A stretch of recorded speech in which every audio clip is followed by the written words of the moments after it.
नमस्कार, मैं हूं डॉक्टर भारती मक्कड़। स्वागत करती हूं आप सबका आयुरस हीलिंग हब में। आज हम बात करेंगे एक ऐसे पावरफुल और इफेक्टिव प्रोसीजर के बारे में जिसे करने से सफेद दाग के रोगियों में बहुत फायदा होता है। ये प्रोसीजर है विरेचन का।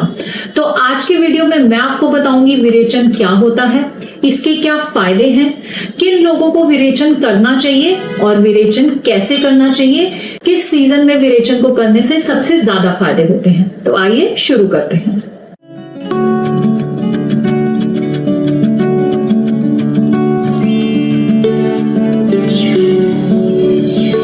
विरेचन एक ऐसी शोधन प्रक्रिया है जिसे करने से हमारी बॉडी में पित्त जो है वो समावस्था में आ जाता है, बैलेंस हो जाता है। विरेचन करने से हमारे इंटेस्टाइन डिटॉक्सिफाई हो जाता है और हमारे डाइजेस्टिव ट्रैक्ट में जितने भी टॉक्सिन्स होते हैं वो एलिमिनेट हो जाते हैं, बाहर निकल जाते हैं। सफेद दाग में हमारे शरीर में पित्त दोष और रक्त धातु की दुष्टि हो जाती है, जिसकी वजह से मेलानिन बनना बंद हो जाता है और हमारे स्किन में जगह जगह सफेद चकत्ते पड़ जाते हैं। विरेचन से क्योंकि पित्त दोष बैलेंस हो जाता है तो मेलानिन वापस बनने लगता है और सफेद दाग में बहुत फायदा होता है। विरेचन के फायदे। Number 1, detoxification. विरेचन करने से हमारी बॉडी स्पेशली हमारा इंटेस्टाइन डिटॉक्सिफाई हो जाता है और हमारे डाइजेस्टिव ट्रैक्ट के जितने भी टॉक्सिन्स हैं सब बाहर निकल जाते हैं। Number 2, improves digestion. अगर किसी का अपनी मानदेय है यानी कि उसका डाइजेशन वीक है तो विरेचन करने से डाइजेस्टिव सिस्टम फास्ट हो जाता है, एक्टिव हो जाता है और डाइजेशन से संबंधित जितने भी इश्यूज हैं वो ठीक हो जाते हैं। Number 3, improves immunity.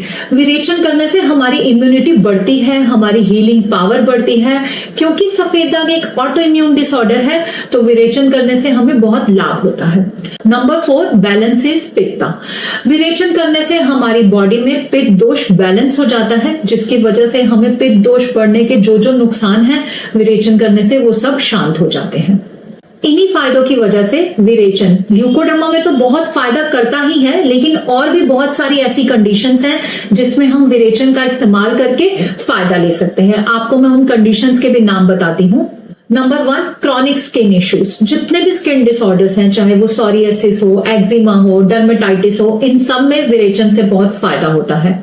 Number 2, digestive disorders. अग्निमांद्य में भी विरेचन से बहुत फायदा होता है। Number 3, liver and gall bladder disorders. इनसे भी विरेचन में बहुत फायदा होता है। लिवर जो है हमारा डिटॉक्सिफाई होता है, गॉल ब्लैडर की समस्याएं भी ठीक होती हैं।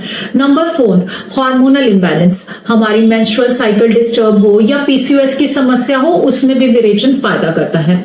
नंबर 5, माइग्रेन और हेडेक। ऐसी कंडीशन में पित्त बढ़ जाता है, इसलिए विरेचन करने से माइग्रेन और हेडेक में फायदा होता है। Number 6, obesity. ओबेसिटी यानी कि मोटापा जिन लोगों को है उनके भी अगर शरीर में डिटॉक्सिफाई हो जाए तो विरेचन बहुत हेल्पफुल साबित होता है। Number 7, allergies. अगर आपको किसी भी तरह की एलर्जीज है तो आप मेरे कहने से एक बार विरेचन जरूर करें, आपको जरूर फायदा होगा। Number 8, constipation and piles. अगर किसी को पाइल्स की समस्या यानी बवासीर की समस्या या कब्जी रहती है तो भी विरेचन से फायदा होता है। Number 10, mental health issues. अगर आपको मेंटल हेल्थ इश्यूज हैं तो भी विरेचन से बहुत फायदा होता है। आप विरेचन को जरूर करके देखें। इन समस्याओं में आप साल में किसी भी समय विरेचन कर सकते हैं, आपको हमेशा फायदा मिलेगा। लेकिन विरेचन का सबसे ज्यादा फायदा जो है वो शरद ऋतु में मिलता है, यानी कि ऑटम सीजन में मिलता है, जो कि आजकल चल रहा है। यानी कि अक्टूबर और नवंबर बेस्ट टाइम है विरेचन करने का। इस समय विरेचन करने से बेस्ट रिजल्ट्स मिलते हैं। और आचार्य चरक ने हमें बताया है कि जिन लोगों को इस तरह की कोई समस्याएं नहीं है, यानी कि जिन्हें कोई बीमारी नहीं है, कोई तकलीफ नहीं है, तो भी उन लोगों को भी इस समय विरेचन करना चाहिए, क्योंकि इस समय नेचुरली हमारी बॉडी में पित्त दोष जो है वो बढ़ जाता है और विरेचन करने से हमारी बॉडी में पित्त बैलेंस हो जाता है, हमारे शरीर का डिटॉक्सिफिकेशन हो जाता है, ब्लड में जितने भी या आप कह लीजिए कि बॉडी में जितने भी टॉक्सिन्स हैं वो निकल जाते हैं। तो मैं आप सबको ये जरूर कहना चाहूंगी कि इस मौसम में या हर साल इस मौसम में हमें एक बार विरेचन जरूर करना चाहिए। साथ ही मैं ये भी बताना चाहूंगी कि विरेचन के लिए जरूरी नहीं है कि आप किसी पंचकर्मा सेंटर जाएं और वहीं जाकर एडमिट हों और विरेचन कराएं। विरेचन के कई तरह के टाइप होते हैं, उसमें एक होता है मृदु विरेचन। मृदु विरेचन वो विरेचन होता है जिसे आप घर पर आराम से कर सकते हैं। आप अपने डॉक्टर की सलाह से या किसी से एक बार समझकर विरेचन का ये प्रोसीजर अपने घर बैठ के कर सकते हैं। ये मृदु विरेचन पूरी तरह सेफ है, आप इसे आराम से कर सकते हैं और विरेचन से जितने फायदे होते हैं आपको मृदु विरेचन से भी जरूर मिलेंगे। तो आप घर बैठे जरूर मृदु विरेचन करें और मुझे कमेंट बॉक्स में लिखकर बताएं कि आपको क्या फायदे हुए।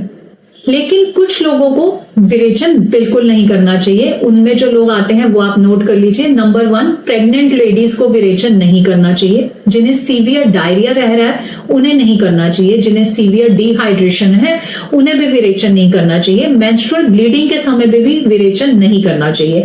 और अगर आपको बहुत क्रॉनिक कोई बीमारी है जिसमें आप बहुत वीक फील कर रहे हैं तब भी आपको या तो विरेचन नहीं करना चाहिए या अपने डॉक्टर की सलाह से ही विरेचन करना चाहिए। अब सवाल आता है कि विरेचन कैसे किया जाए।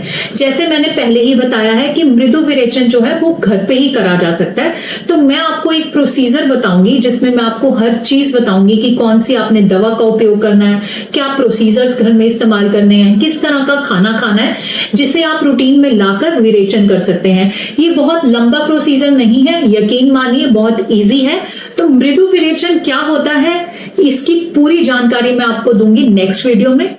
अगला वीडियो देखने के लिए हमारे चैनल के साथ जुड़े रहें, बेल आइकन जरूर दबाएं जिससे आपको नोटिफिकेशन मिले। हमेशा स्वस्थ रहें और खुश रहें। मिलते हैं अगले वीडियो में। नमस्कार।